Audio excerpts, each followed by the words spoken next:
We have RE7 transmissions out of a Infinity G37. This transmission came in and basically it was driving forward in neutral. You go to put it in reverse, wouldn't move in reverse. Go to put it in use drive, it wouldn't go. Well, the reason being, these forward clutches, you can see this is basically a clutch and the steel that are welded together. This thing got so hot and they were slipping so bad that they bonded to each other. You can see the outer lug of the steel, inner lug of the clutch. Basically, these have become one unit. So that's what was driving it forward.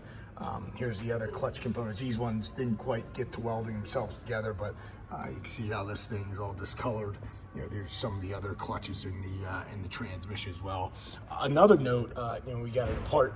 See, we have a pretty extensive amount of rust on some of the internal components, and it's actually seems like it's localized it down low. So it's not 100 or 360 degrees around it. So if there's water somehow on the bottom of the unit, it was, these components were hanging out in the water.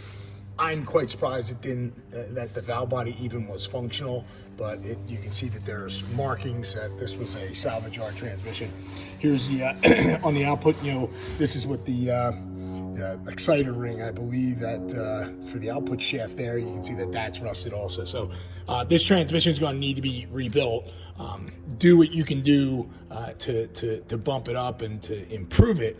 However, we're dealing with something. If you look at these clutches, these clutches have very, very minimal cross-sectional area. Just not a real hardy transmission. Just based on surface area, these clutches is just very, very poor. Even these, you can see there's quite a few of the clutches, but they're actually smaller than my son's 85cc dirt bike clutch. So you can imagine these are marginally functional even when stock power is applied. We've done them in 350Zs and 370Zs, and so when you start doing something like a power adder, whether it be a supercharger, turbocharger, or nitrous, you start to see the limitations of any particular transmission design.